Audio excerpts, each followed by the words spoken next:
शुक्लांबरधरं विष्णुं शशिवर्णं चतुर्भुजं प्रसन्नवदनं ध्यायेत् सर्वविघ्नोपशान्तये. Om.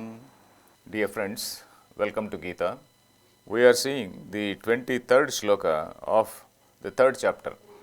That is, Yadi Hyaham Navarteyam Jatu Karmanyatandritaha. Krishna was saying, if I do not continue my work, if I do not engage myself in work in the proper manner, in the expected manner, all other people will also follow me.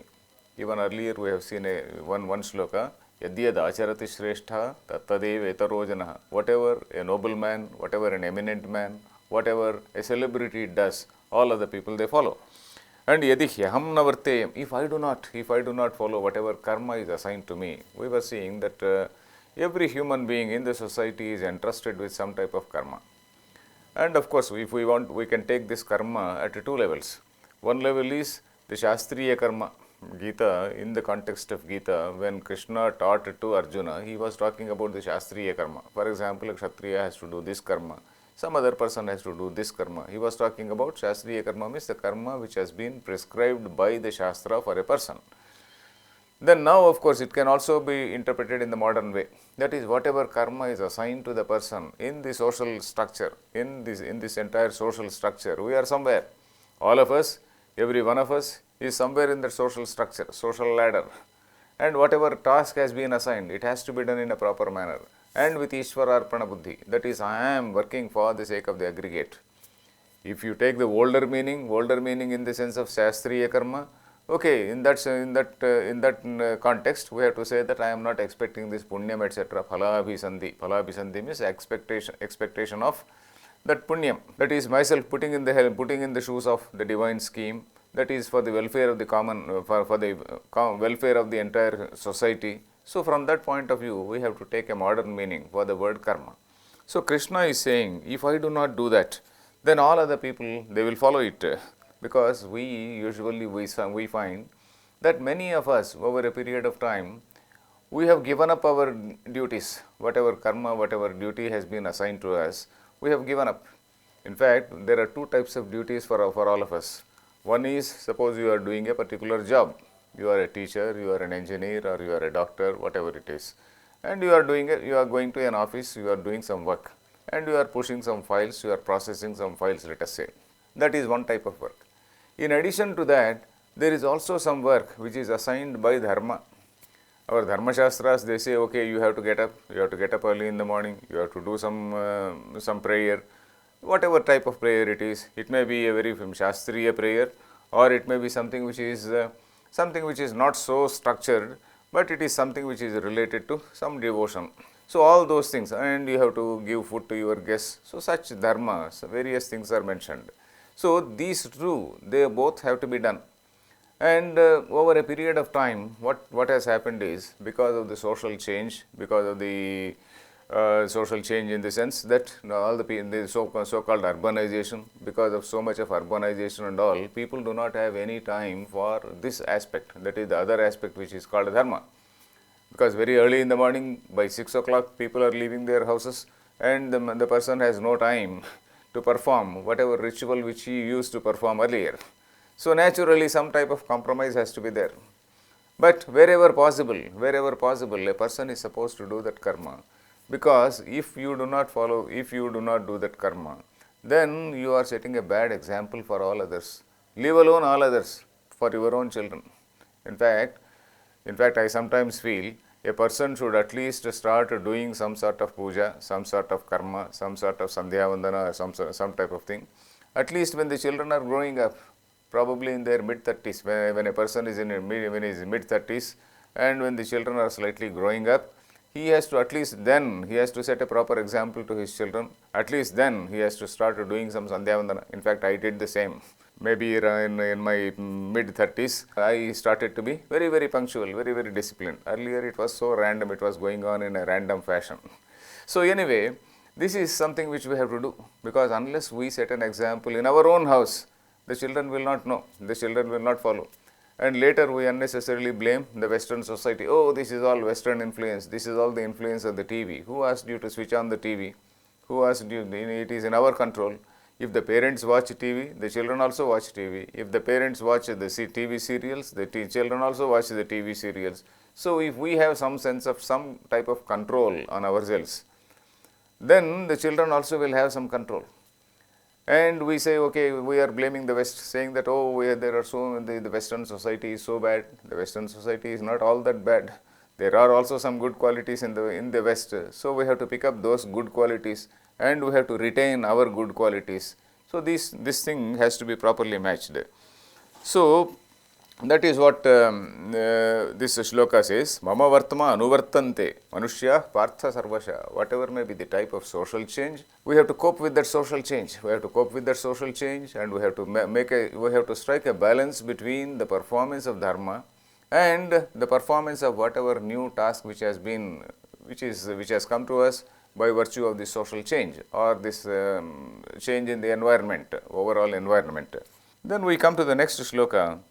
Krishna is continuing in the same way. He says, if I do not do karma, if I do not do karma means, as I said, there are two levels. That is, one is a Shastriya level. Shastriya level means whatever karma is assigned for a grihastha. And at another level, we can take the modern meaning. If I do not do some exemplary works, if I do not work in an exemplary manner, then I will be setting a bad example to all other people. And all other people will be generally confused. People will be in a sort of ethical dilemma or in a moral confusion. So he is saying, Utside, that is 24, shloka number 24. Utside yurime lokaha na kuryam karma chedaham na sankarasya cha kartasyam upahanyamimah prajaha. So he says, ime lokaha utsideyuhu. These worlds means all the people, let us say. Loka means it can, loka also means world, the people also in general. So all the people, they will come to grief, they will perish in the sense they will all follow some bad practices, they will follow their own practices, and then there is no social order, there is no proper say ethical behavior in the society. So utsideyuhu ime lokaha na kuryam karma chedaham. Aham na karma kuryam chet. That is, if I do not do my proper duty. That is, as we are seeing, every human being in the society, he is there in that social ladder. He has got a structure, he has got some duties assigned on him, and that person has to perform whatever duty has been assigned to him in a very, very strict manner, with all shraddha, and in the interest of the organization, in the modern, if I have to use a modern sense, in the interest of the society, leave alone organization, because the organizational goals may be at times in conflict with the societal goals, because the society survives on dharma. If there is no dharma, society will not survive. Whereas an organization can thrive when the society is collapsing. It can happen. An organization, a particular company, it may be swindling money, it may be swindling thousands and thousands of crores, and the society is losing, whereas the organization is gaining. So working for the organizational goals, maybe at times, it may not be dharma also. And some people I have seen, some people have also quit some jobs. Some people have quit jobs saying that this is an organization which is actually following adharmic practices. So there are people who have that clarity of thinking, so that ethical clarity. So here, Utsideyurime lokaha nakuryam karmachedaham sankarasya cha kartasyam upahanyamimah prajaha. So the stability of the world depends on proper performance of dharma. That is, every person has to perform his duty in a proper manner. Only then the social order, that social stability is there. And in fact, in our scheme of things, dharma or performance of dharma was given topmost importance. And if we see the ancient days, what was the structure in the ancient days? The people used to go to the Gurukulam, like Lord Krishna himself went to Gurukulam. We know that Lord Krishna went to Gurukulam to one Swamiji or one teacher called Sandipani. And that Sandipani, along we know the story of Kuchela also.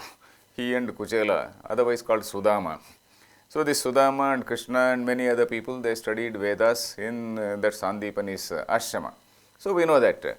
So at the end of the Vedas, in those Vedic studies, in those days, the structure was, at the end of the Vedic studies, there was a sort of convocation.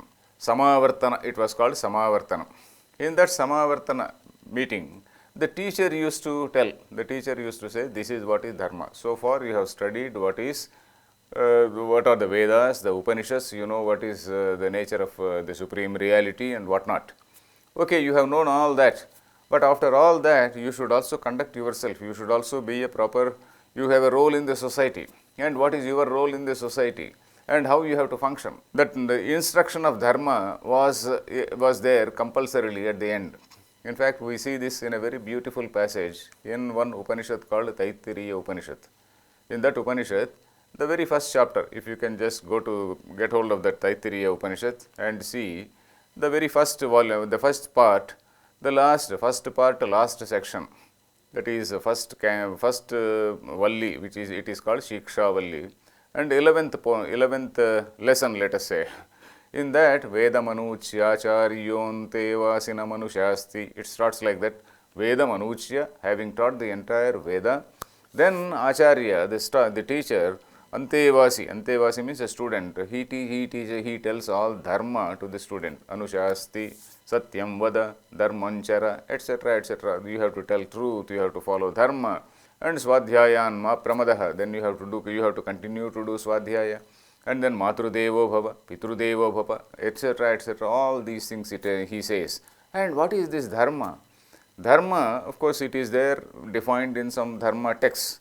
We know that there are certain texts called Smrutis, Shruti and Smruti. Shruti is the Veda. The Veda itself is called Shruti. And based on the philosophy of the Shruti, there are some other secondary works. Secondary works, they are called the Smruti. We know that Shruti means listening, Shravanam is listening. That which has been heard, that means Shruti. Veda is supposed to be something which has been heard by the rishis in their deep meditations. In their deep meditations, when they were meditating on the nature of supreme reality, on the nature of earth, on the nature of cosmos, etc., then they had some revelations. So those revelations are called the Shruti, because they are supposed to have heard.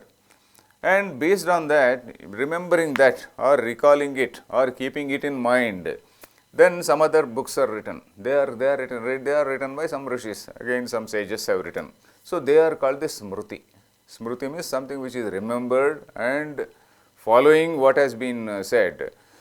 You remember it and then you write further books. They are called the Smrutis. So those Smrutis, they define the duty of a person, because the Vedas, they don't define all those things in a very meticulous, in a very detailed manner. Vedas give a general outline. Vedas give the general philosophy.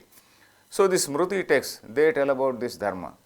So the Smruti text, is it very inflexible? It is not inflexible. We also say that depending on the place, depending on the time, depending on various social changes, whatever is accepted as the standard behavior of people, educated people, standard behavior of not merely educated people but wise people, good people in a particular place, that should be treated as dharma. If there is any type of confusion about dharma, if there is any type of dilemma as to whether I am doing right or not, then what should I follow? Atha yadite dharma vichikitsa va vrutta vichikitsa va syat, says that passage. That is, if you are in a doubt about whether you are following dharma or not, whether you are following the proper code of conduct in a particular area or not, then what have you to do? You have to follow whoever are the elders there, whoever are the wise people there, what is their behavior in this particular context, what do they say in this particular context. Suppose you go out from this place to some other country, let us say, and in that country, their manners, their ethics, it may be slightly different. So we have to follow that. So that is what is dharma in that particular place. So like that, this dharma is not something which is totally inflexible. It changes. Dharma, in fact, our Dharma Shastra is so flexible that we should not have any problem even coping with social change. Coping with social change means all this, as I was saying, even performance of Sandhya Vandana, people do not have time. So for that, our Dharma Shastras, they can relax. They can be relaxed and it can also cope with the social change so long as you have that philosophy of Sandhya Vandana or philosophy of that puja in your mind. You can do it in your car, you can do it in your office, you can do it in your mind, mentally. Of course, when you are in the office, of course, you are doing your work. You will not be doing puja there. So anyway, that frame of mind has to be there. So here Krishna says, if I do not do my work properly, perform my karma properly, then the lokas will perish. And sankarasya cha kartasyam. Sankara means mixing up of various values is called sankara. That will be a breakdown of norms, breakdown of customs, etc. And there will be some moral confusion, there will be ethical confusion among the people, and people will be setting a bad example to all other people, their own children, their own family members. Sankarasya cha kartasyam upahanyam imah prajaha. In fact, I will be actually causing a lot of harm. Upahanyam, hana dhatu, it means harming.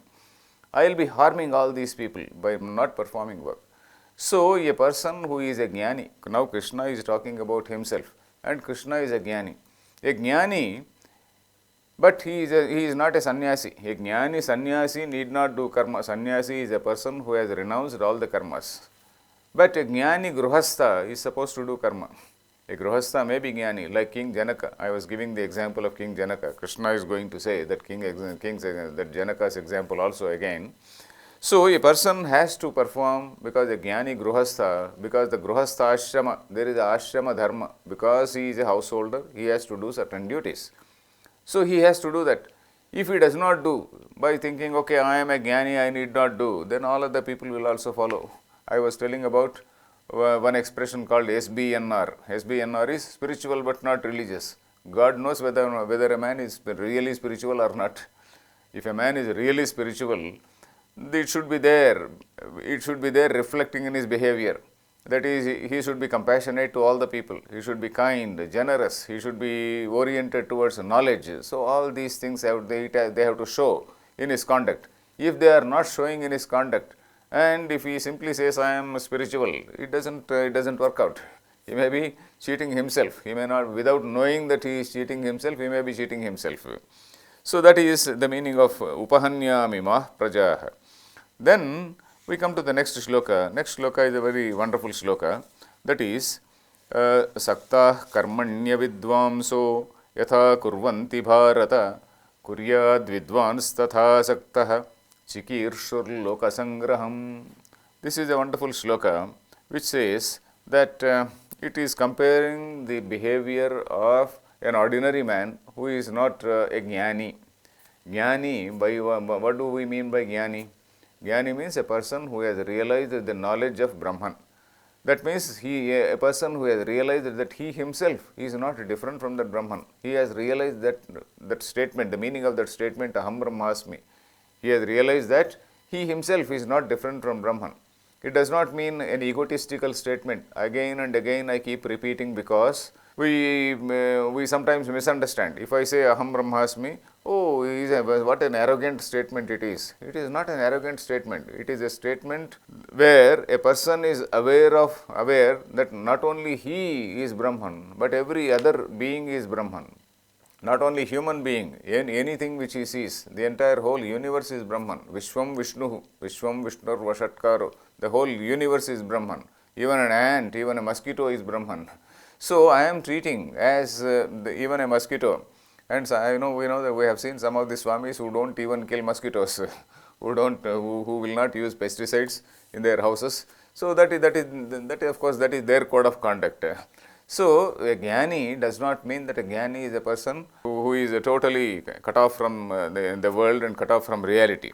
So a jnani, earlier he was talking about, till now he is talking about a jnani who is doing some work, and now he is comparing between a jnani and an ordinary man. How does an ordinary man do his work? An ordinary man does his work expecting some result. Again the karma, for the word karma, again we have to take the two meanings. That is at the Shastriya level. Shastriya level means that is a person who is seeking punyam and all that. And at a ordinary, modern meaning is that whatever duty has been assigned to him in that social ladder. So that meaning also we can take. So just as an ordinary man seeks result and then performs his duty, Similarly, a Vidwan, a Jnani, he also has to do that karma without seeking result. This is something which is very interesting, which we have to see in the next episode.